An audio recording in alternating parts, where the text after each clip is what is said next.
दोस्तों, स्वागत है हमारे YouTube channel certain current affairs में। तो दोस्तों, आज हम बात करेंगे 30 मई के इम्पॉर्टेंट करंट अफेयर्स के बारे में। जैसा कि हमारा फर्स्ट क्वेश्चन लिखा है, प्रत्येक वर्ष विश्व पाचन स्वास्थ्य दिवस यानी WDHD world digest health day कब मनाया जाता है? तो ऑप्शन डी 29 मई। तो ऑप्शन डी इज करेक्ट। अब बात करते हैं WDHD। तो इसका उद्देश्य पाचन संबंधी रोग और विकास के विषय में जन जागरूकता फैलाना है। तो जन जागरूकता फैलाना है। ठीक है। अब बात करते हैं 2021 की थीम क्या रही है। 2021 की थीम क्या रही है? ठीक है। तो obesity and ongoing pandemic. Obesity and ongoing pandemic. ठीक है। अब हम बढ़ते हैं अपने क्वेश्चन नंबर 2 पर। क्वेश्चन नंबर 2 है, हर साल संयुक्त राष्ट्र शांति सेना दिवस कब मनाया जाता है? तो ऑप्शन नंबर सी 29 मई। तो ऑप्शन सी इज करेक्ट। ठीक है। अब बात करते हैं संयुक्त राष्ट्र शांति सेना दिवस की। तो इसे सबसे पहले सन 2003 में मनाया गया था, तब से मनाया जा रहा है। ठीक है। अब बात करते हैं इसका उद्देश्य क्या है। इसका उद्देश्य किसी भी देश में शांति स्थापित करना। किसी भी देश में शांति स्थापित करना। 2021 का थीम क्या रही है? तो इसकी थीम स्थायी शांति का मार्ग और शांति और सुरक्षा के लिए युवाओं की शक्ति का लाभ उठाना है। ठीक है। और इस सेना की जो संयुक्त राष्ट्र शांति सेना है, इसकी टोपी का रंग नीला होता है। ठीक है। तो अब हम चलते हैं अपने क्वेश्चन नंबर 3 पर। हाल ही में 7 लेसन्स फ्रॉम एवरेस्ट नामक पुस्तक किसने लिखी है? तो ऑप्शन बी आदित्य गुप्ता। तो option B is correct. Aditya Gupta ये दिल्ली के पर्वतारोही हैं। ठीक है। तो हम बढ़ते हैं अब नेक्स्ट क्वेश्चन पर। क्वेश्चन नंबर 4 है, हाल ही में इंडियन ब्रॉडकास्टिंग फाउंडेशन का नाम बदलकर क्या हो गया? तो Indian broad and digital foundation हो गया है। ठीक है। यानी IBDF। ठीक है। तो अब हम बढ़ते हैं अपने क्वेश्चन नंबर 5 पर। क्वेश्चन नंबर 5 है, अंतर्राष्ट्रीय एवरेस्ट दिवस कब मनाया गया है? तो ऑप्शन बी 29 मई। तो ऑप्शन बी इज करेक्ट। अब बात करते हैं अंतर्राष्ट्रीय एवरेस्ट दिवस। तो इस दिन ही अंतर्राष्ट्रीय एकेडमिक्स यानी एनएमएसटी डे। तो इस दिन ही इंटरनेशनल एनएमएसटी डे भी मनाया जाता है। तो जितने भी डे वाले क्वेश्चन हैं, इन्हें याद रखें, इम्पॉर्टेंट है फॉर कॉम्पिटिटिव एग्जाम। ठीक है। अब बात करते हैं अंतर्राष्ट्रीय एवरेस्ट दिवस की। तो इसे सबसे पहले सन 2008 में एडमंड हिलेरी का निधन हो जाने पर मनाया गया था। ठीक है। तो अब एवरेस्ट के यहाँ का नेपाली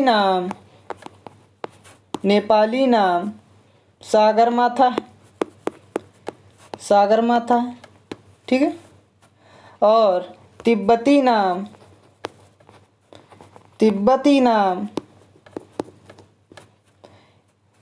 नाम चोमोलुंगमा है।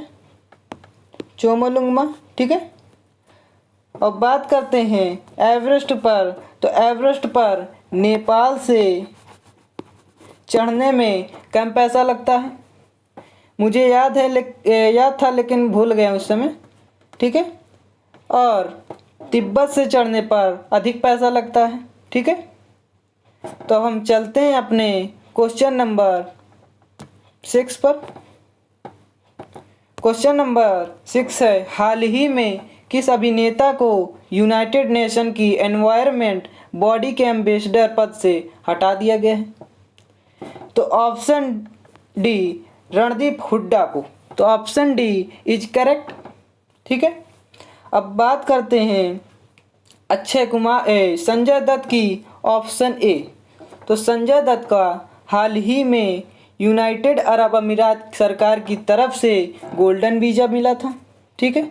अगर आप वीडियो ना देखे हो तो 29 मई के वीडियो पर देख लें, ठीक है।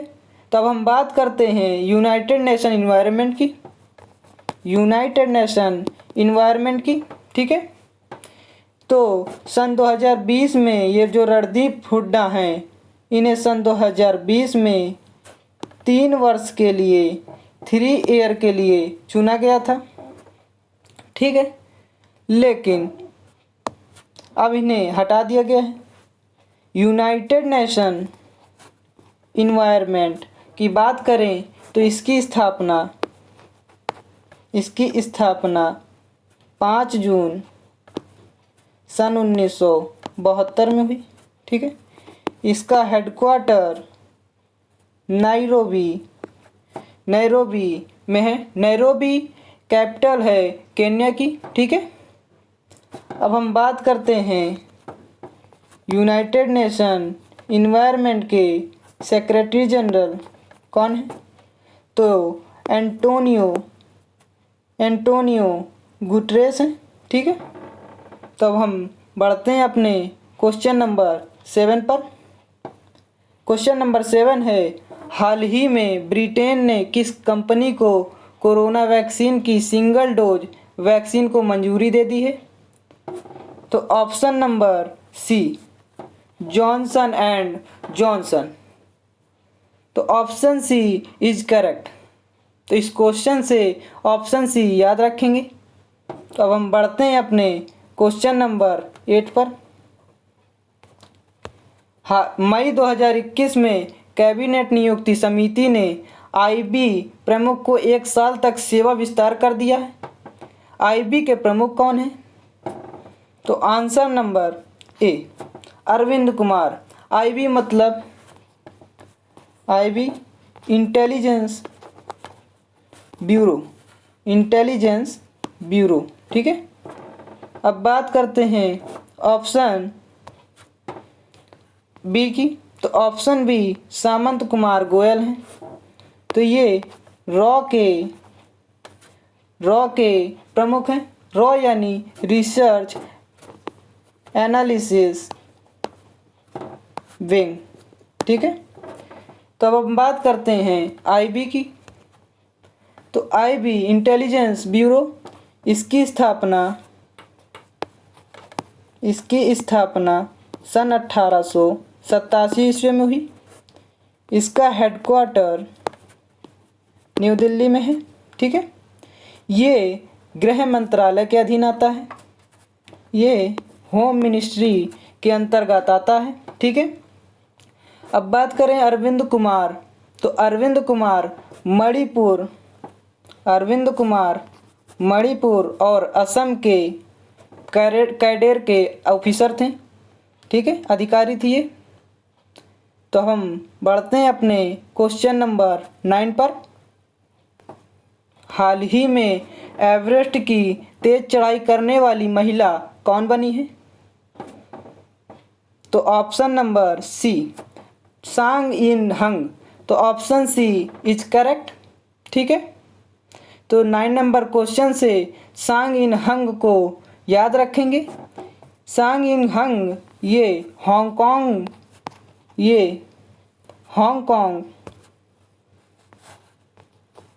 हांगकांग से थी, ठीक है। ये हांगकांग से थी और इन्होंने 25 घंटे और 46 मिनट में रिकॉर्ड बनाया है। जो पहले रिकॉर्ड था वो 40 घंटे का था लगभग। ठीक है, तो अब हम बढ़ते हैं अपने क्वेश्चन नंबर 10 पर। क्वेश्चन नंबर 10 है, हाल ही में किस व्यक्ति ने निर्वाचित तिब्बत सरकार के प्रधानमंत्री की शपथ ली है? तो option number B, Pempa Tsering. तो ऑप्शन बी इज करेक्ट। अब बात करते हैं ऑप्शन ए की। तो दलाई लामा ये धर्मगुरु थे, ये धर्मगुरु हैं। ठीक है, अब बात करें ऑप्शन सी की। तो ये चीफ जस्टिस हैं, चीफ जस्टिस ऑफ तिब्बत। ठीक है, बात करें डॉक्टर लोबसंग सांगे। तो ये 2011 से 21 तक प्राइम मिनिस्टर थे। अब ये पूर्व हो गए। ठीक है, तो इस क्वेश्चन से ऑप्शन बी पेम्पा शेरिंग को याद रखेंगे। Most important question for exam. ठीक है, तो अब हम बढ़ते हैं अपने क्वेश्चन नंबर 11 पर। क्वेश्चन नंबर 11 है, हाल ही में रॉ प्रमुख का कार्यकाल कितने वर्ष के लिए बढ़ाया गया है?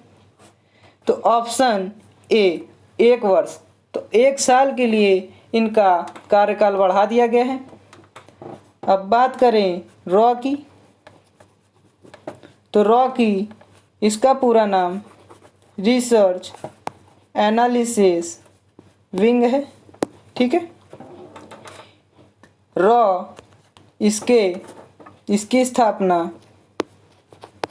इसकी स्थापना 22 सितंबर सन 1968 में हुई।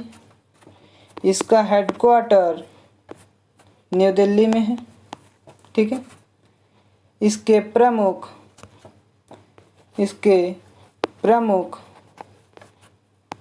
सामंत कुमार गोयल हैं। ठीक है, जैसा कि हमने अभी ऊपर बताया था सामंत कुमार गोयल। और सामंत कुमार गोयल ये 1984 बैच के आईएएस अधिकारी हैं, आईएएस अधिकारी थे, आईएएस ऑफिसर। ठीक है, तो अब हम चलते हैं अपने क्वेश्चन नंबर 12 पर। फीफा रैंकिंग में भारत कौन से स्थान पर रहा है? तो ऑप्शन बी 105वें स्थान पर। तो ऑप्शन बी इज करेक्ट। अब बात करते हैं तो टॉप पर कौन रहा? टॉप पर बेल्जियम रहा। ठीक है, बेल्जियम 1780 पॉइंटों से आगे रहा है। ठीक है, टॉप पर रहा। और सेकंड नंबर पर फ्रांस रहा। थर्ड पर ब्राज़ील रहा। ठीक है, और फोर्थ नंबर पर इंग्लैंड रहा है। ठीक है, और भारत 105वें नंबर पर रहा है। तो इस क्वेश्चन से ऑप्शन बी याद रखेंगे। ठीक है, अब बात कर लेते हैं फीफा की। तो इसका पूरा नाम federation international D football association है। ठीक है, अब हम बात करते हैं इसकी स्थापना 21 मई सन 1904 ईस्वी में हुई। ठीक है, इसका हेडक्वार्टर ज्यूरिच स्विट्जरलैंड में है। ठीक है, अब हम चलते हैं अपने क्वेश्चन नंबर 13 पर। हाल ही में खबरों में रहा पासा किस प्रदेश में पेश किया जाएगा? तो ऑप्शन बी लक्षद्वीप। तो ऑप्शन बी इज करेक्ट। ठीक है, तो अब बात करते हैं पासा की। तो पासा का पूरा नाम, पासा का full form prevention of anti social activities act है। ठीक है, अब बात करते हैं पासा की। तो इस एक्ट से इस एक्ट से किसी भी व्यक्ति को 1 साल तक नज़रबंदी कर सकते हैं। ठीक है, यानी इसे गुंडा एक्ट भी कहते हैं, गुंडा एक्ट भी। ठीक है, तो हम चलते हैं अपने क्वेश्चन नंबर 14 पर।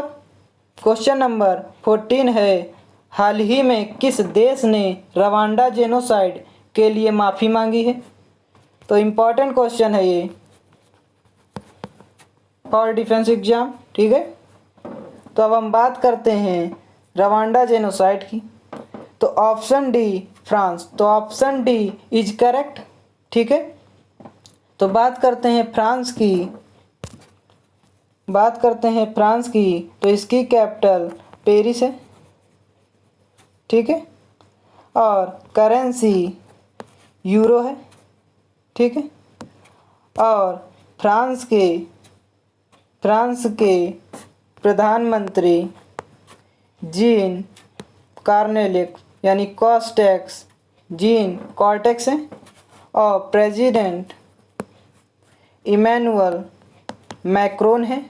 ठीक है, तो इस क्वेश्चन से फ्रांस याद रखेंगे। अब हम चलते हैं अपने क्वेश्चन नंबर 15 पर। हाल ही में किस राज्य में संपत्ति क्षति वसूली विधेयक 2021 को मंजूरी दे दी गई है? तो अब हम बात करते हैं ऑप्शन नंबर डी हरियाणा, तो हरियाणा राज्य को मंजूरी दे दी गई है, तो ऑप्शन डी इज करेक्ट।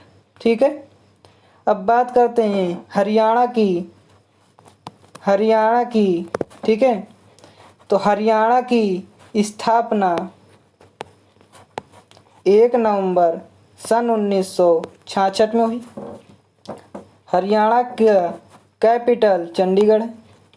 ठीक है, और हरियाणा के सीएम ऑफ हरियाणा तो मनोहर लाल खट्टर हैं, और हरियाणा के गवर्नर सत्यदेव नारायण आर्य हैं।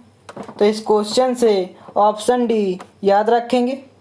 अब हम चलते हैं अपने क्वेश्चन नंबर 16 पर। हर साल हिंदी पत्रकारिता दिवस कब मनाते हैं?